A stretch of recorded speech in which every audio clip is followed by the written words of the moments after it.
जय श्री राम जी सभी को। रामायण के इस भाग को समझने के लिए पहले के भाग अवश्य सुने, तभी आगे की समझ में आएगी।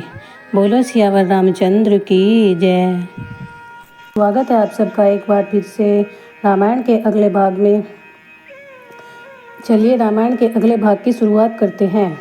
सब प्रकार से अपने फंदे में फंसा स्नेह जानकर कहने लगा कि हे राजन सुन, मैं सत्य भाव से कहता हूँ, यहाँ रहते हुए मुझे बहुत काल व्यतीत हो गया है। न अब तक मुझे कोई मिला, न किसी से मैंने अपना भेद ही कहा, क्योंकि संसार की प्रतिष्ठा अग्नि के समान है, वह तप रूपी वन को जलाकर भस्म कर देती है। गोसाई जी कहते हैं कि सुंदर वेश को देखकर मूढ़ के साथ चतुर भी धोखा खा जाते हैं। सुंदर मोर को देखो, उसकी बोली अमृत के समान है, पर सर्पों को खाता है। इसी से मैं संसार में गुप्त रहता हूँ, हरि के सिवाय किसी से प्रयोजन नहीं रखता। प्रभु तो स्वयं ही सब जानते हैं, लोक को रिझाने से क्या लाभ है। तुम शुद्ध स्वभाव, बुद्धिमान और परम प्रिय हो, और तुम्हारा विश्वास भी मुझ पर अधिक है। अब तुमसे कोई बात छिपाऊं तो मुझे पाप लगेगा। जो जो वह तपस्वी उदासीनता की बातें कहता था, राजा का विश्वास बढ़ता जाता था। उसने देखा कि राजा मन क्रम वचन से मेरे वश में है। तब वह बोला कि मेरा नाम एक तनु है। यह सुन राजा चरणों में सिर झुका पूछने लगा कि मुझे अपना सेवक जानकर नाम के अर्थ को कहिए। जब पहले ये सृष्टि रची थी तब मेरा जन्म हुआ था, मैंने फिर देह धारण नहीं की, इससे मेरा नाम एक तनु है। हे पुत्र, मन में आश्चर्य करने की बात नहीं, तपस्या से कुछ भी दुर्लभ नहीं है। तप के बल से ब्रह्मा जी संसार की रचना और विष्णु पालन करते हैं, तपोबल से शिव संहार करते हैं, तब से संसार में कुछ भी दुर्लभ नहीं है। यह सुन राजा को बड़ा प्रेम हुआ। वह तपस्वी पुरानी कथा कहने लगा। उसने कर्म धर्म संबंधी बहुत से इतिहास कहे तथा ज्ञान और वैराग्य का निरूपण किया। सृष्टि की उत्पत्ति, स्थिति और प्रलय की बड़ी अद्भुत कथाएं कही, जिन्हें सुन राजा ने तपस्वी के वश हो अपना नाम बता दिया। तपस्वी बोला, हे राजा, मैं तुझे जानता हूँ, जो कपट तूने किया सो मुझे अच्छा ही लगा। हे राजा, नीति का वाक्य है कि राजा को कहीं भी अपना नाम नहीं बताना चाहिए। तेरी बड़ी चतुराई देख, मैं तुझ पर बड़ा प्रसन्न हूँ। हे राजा, तेरा नाम प्रताप भानु है, तेरे पिता का नाम सत्यकेतु था। गुरु की कृपा से सब जानता हूँ, परंतु कहने से अपनी बात रह जाती है। हे तात, तुम्हारे स्वभाव की सरलता, प्रीति, नीति और निपुणता देख मेरे मन में प्रीति हो गई, इसी से मैंने सब कथा कही। हे राजा, अब मैं तुझ पर प्रसन्न हूँ, जो इच्छा हो सो मांग। यह सुन राजा बड़ा प्रसन्न हुआ और चरण पकड़कर विनती कर कहने लगा, हे मुनि, आपके दर्शन से ही चारों पदार्थ मेरे हस्तगत हो गए हैं, तो भी आपको प्रसन्न देख दुर्लभ वर मांगकर शोक रहित होना चाहता हूँ। हे प्रभु, मैं अजर अमर और शोक रहित हो जाऊँ, मुझे संग्राम में कोई जीत न सके, निष्कंटक होकर पृथ्वी पर 100 कल्प तक एक छत्र राज्य करूं। तपस्वी ने कहा, हे राजन, ऐसा ही होगा, पर एक बात कठिन है, सो तू सुन। केवल एक ब्राह्मण कुल को छोड़कर काल भी तेरे चरणों में सिर नवावेगा। ब्राह्मण तप बल से बलवान होते हैं, उनके कोप से कोई नहीं बचा सकता। हे राजा, जो ब्राह्मण वश में कर लो तो ब्रह्मा विष्णु महेश भी वश में हो जाएंगे। ब्राह्मणों के कुल से किसी का जोड़ नहीं चलता। मैं दोनों भुजा उठाकर सब सत्य कहता हूँ। हे राजा, ब्राह्मणों के शाप के बिना तेरा नाश कभी नहीं होगा।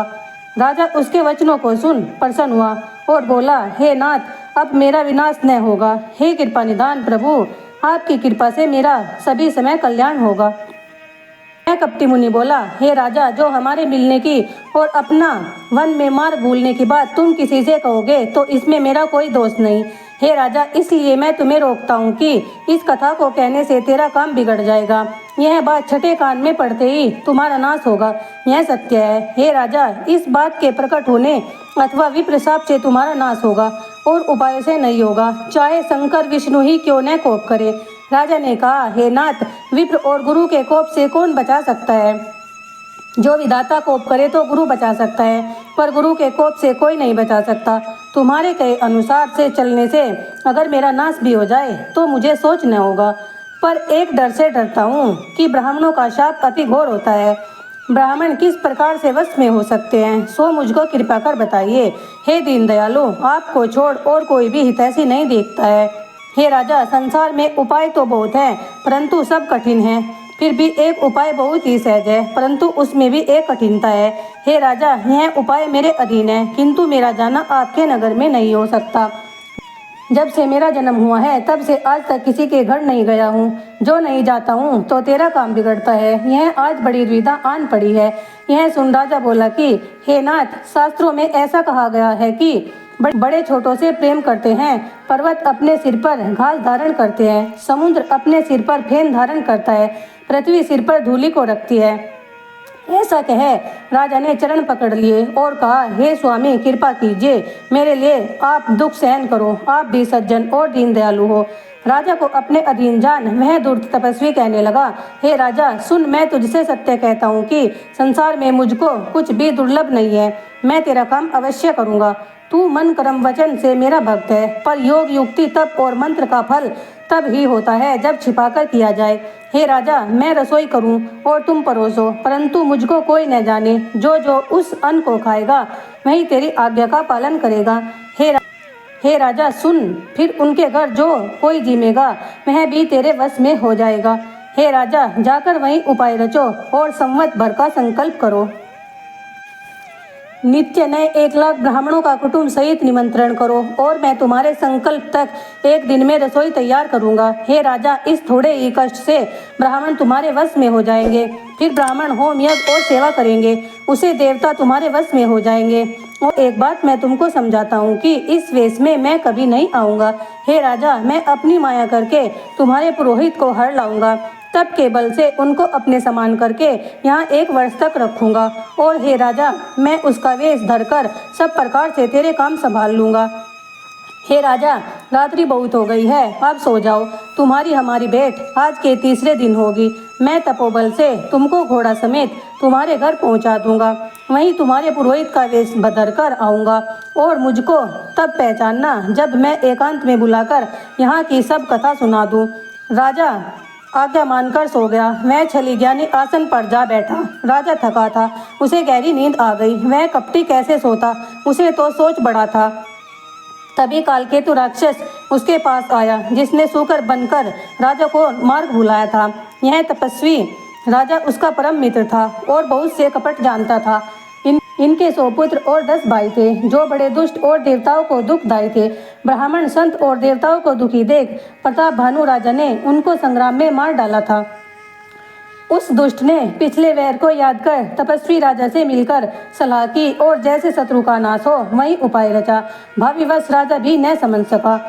जो तपस्वी शत्रु अकेला भी हो तो भी उसे छोटा न समझे, क्योंकि देखो, राहु का सिर मात्र रहने पर भी अब तक वह सूर्य व चंद्रमा को दुख देता है। तपस्वी अपने मित्र को देख हर्षित हो उठकर मिला और मित्र को सब कथा कह सुनाई। तब तो वह राक्षस प्रसन्न होकर बोला, हे राजा, जो तुमने मेरा उपदेश माना तो मैं शत्रु का नाश कर दूंगा। अब सोच को त्यागो। बिना औषधि ही विधाता ने रोग का नाश कर दिया। कुल समेत शत्रु का नाश कर मैं चौथे दिन तुमसे मिलूंगा। इस प्रकार तपस्वी राजा को संतोष देकर महाकपटी और अत्यंत क्रोधी राक्षस चला और प्रताप भानु राजा को घोड़े समेत सोता हुआ घर पहुंचा दिया। राजा को रानी के पास शयन कराकर घोड़े को घुड़साल में बांध दिया। फिर राजा के पुरोहित को हर ले आया और माया से उसकी बुद्धि को मंद करके किसी पर्वत की गुफा में रख दिया। आप उसके पुरोहित का रूप धर उसकी अनुपम सैया पर जा सोया। राजा प्रातःकाल से पहले ही जगा। अपने को महल में देखकर बड़ा आश्चर्य माना। मन में मुनि की महिमा को जान धीरे से उठा, जिससे रानी भी न जान सकी। उसे और घोड़े पर चढ़कर वन को चल दिया। यह नगर के किसी स्त्री पुरुष ने न जाना। दोपहर को राजा आया तो घर में उत्सव होने लगे, बधाई बजने लगे। जब राजा ने उस पुरोहित को देखा तो चकित हो उस कार्य का स्मरण करने लगा। राजा को 3 दिन युग के समान बीते, क्योंकि कपटी मुनि के चरणों में उसकी प्रीति थी। समय जान पुरोहित ने राजा को एकांत में ही सब बात समझा दी। गुरु को पहचान राजा हर्षित हुए। प्रेम के वश उनको कुछ चेत न रहा और तुरंत 1,00,000 ब्राह्मणों को कुटुंब समेत निमंत्रण दिया। पुरोहित ने 6 रस और चारों प्रकार के भोजन बनाए। उसने मायामयी रसोई तैयार की और भी बहुत से व्यंजन थे जिनको कोई नहीं गिन सकता। अनेकों हिरणों का मांस रांधा, जिसमें उस दुष्ट ने ब्राह्मणों का मांस भी मिला दिया। भोजन के लिए सब ब्राह्मण बुलाए और पांव धोकर सादर बैठाए। जब राजा परोसने लगा तो उस समय आकाशवाणी हुई, हे ब्राह्मणों, उठकर अपने घर जाओ। यह अन्न मत खाओ, इससे बड़ी हानि है। रसोई में ब्राह्मण का मांस बना है। यह सुन ब्राह्मण उठ बैठे। राजा व्याकुल हो गया। उसकी बुद्धि मोह में भूली थी। होनहारवश मुख से कुछ भी न बोल पाया। तब बिना कुछ विचार किए हुए ही ब्राह्मण लोग क्रोधित होकर बोले कि हे मूर्ख राजा, तू जाकर अपने कुटुंब सहित राक्षस हो जा। इस हे नीच अक्षत्रिय, तूने ब्राह्मणों को बुलाकर कुटुंब सहित नष्ट करना चाहा, परंतु ईश्वर ने हमारा धर्म रख लिया। तू कुटुंब सहित नष्ट हो जाएगा। इस संवत भर में तेरा नाश हो जाएगा। तेरे कुल में कोई पानी देने वाला तक नहीं रहेगा। राजा शाप को सुनकर व्याकुल हो गया। तब फिर आकाशवाणी हुई, हे ब्राह्मणों, तुमने शाप विचार कर नहीं दिया। राजा ने अपराध नहीं किया है। आकाशवाणी को सुन ब्राह्मण चकित हो गए और राजा रसोई घर में गया तो देखा वहाँ न भोजन है और न ही रसोईया। तब राजा चिंतित हो लौट आया और सब कथा ब्राह्मणों को सुनाई। भयभीत हो पृथ्वी पर गिर पड़ा। हे राजन, यद्यपि तेरा कोई दोष नहीं है, परंतु होनहार नहीं मिटती। ब्राह्मणों का शाप अत्यंत घोर होता है, किसी प्रकार अन्यथा नहीं हो सकता। ऐसा कहकर ब्राह्मण चले गए। यह समाचार नगर के लोगों को मिला तो वे विधाता को दोष देने लगे, जिसने हंस बनाते बनाते काक बना दिया। फिर पुरोहित को घर पहुंचाकर राक्षस ने तपस्वी को सब खबर सुनाई।